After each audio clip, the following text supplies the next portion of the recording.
Assalamualaikum. Waalaikumsalam. Perkenalkan, saya Widya Alfanurrohmah, mahasiswa PAI 2017 STAI Al-Azhar Menganti Gresik. Jadi di sini saya ingin mewawancarai jenengan selaku Dewan Guru. Sebelumnya boleh memperkenalkan diri dulu, Bu? Ya, nama saya Wijiningsih, mengajar di UPT SMP Negeri 5 Gresik, mata pelajaran Ilmu Pengetahuan Alam. Langsung saja di pertanyaan pertama. Sekarang kan pandemi ya, Bu. Kira-kira sudah berapa lama ini proses belajar mengajar dari rumah? Mulai bulan Maret, tepatnya tanggal 21 Maret sampai ini 27 November. Ya, 27 November. Rencana untuk pelaksanaan tatap muka itu ada nggak, Bu? Insya Allah ini kemarin ada sosialisasi dari Dinas Pendidikan dan Pemkab yang bekerja sama dengan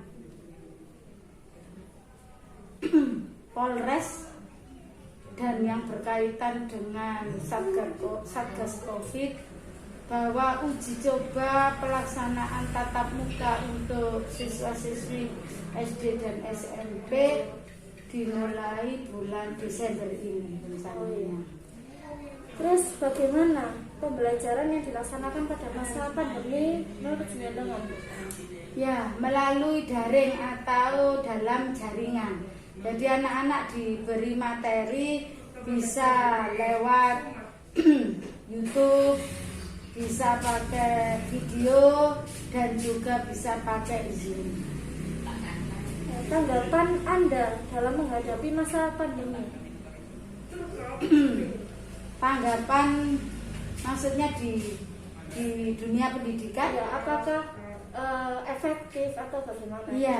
Ya, memang kita harus bisa menyikapi masa pandemi ini. Tentunya juga ada kelebihan dan kekurangan. Jadi di sini untuk kelebihannya orang tua mendampingi anak-anak itu total. Artinya yang dulunya anak-anak dibiarkan belajar sendiri, sekarang selalu didampingi dan selalu kooperatif menanyakan kepada Bapak Ibu guru pengajar tugas-tugas yang akan dikerjakan. Jadi ikut campur dalam kesuksesan anaknya belajar. Kemudian yang kekurangannya yang perlu perhatian di sini dengan pembelajaran dalam jaringan atau daring ini, anak-anak merasa kerepotan, utamanya dalam pelajaran eksak, baik itu IPA maupun matematika. Kita tahu anak-anak KD-KD tertentu, anak-anak yang kurang bisa.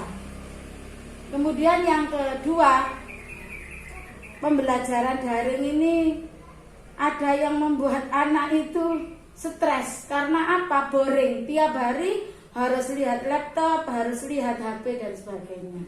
Nah, yang terakhir, Bu, solusi agar proses pembelajaran dapat maksimal bagaimana?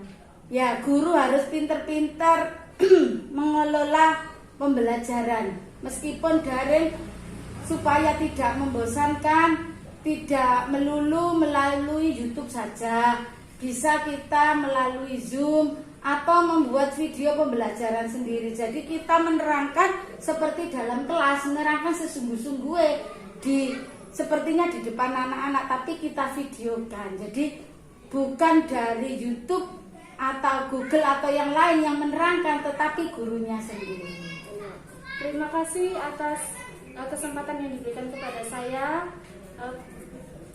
Boleh minta pesan-pesan kepada guru, seluruh guru dan siswa, Bu, selama pandemi ini bagaimana? Ya, saya berpesan kepada teman-teman sejawat, guru-guru dan juga anak-anak, kita sikapi masa pandemi ini dengan rileks, dengan santai, tetapi juga tetap harus waspada. Kita harus semangat demi kemajuan pendidikan di Indonesia.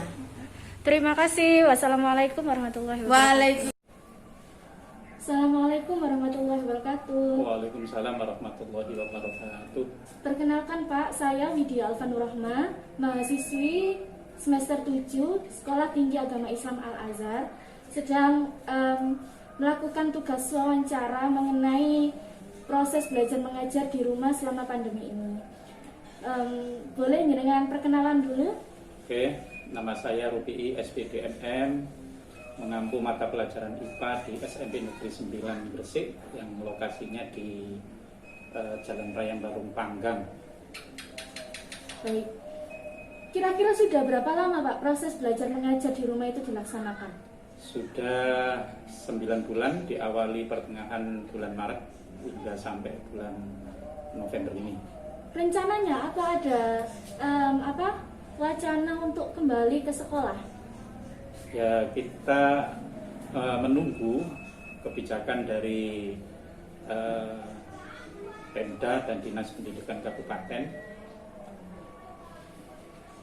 Nampaknya akan segera dilaksanakan, tapi dalam masa percobaan dulu.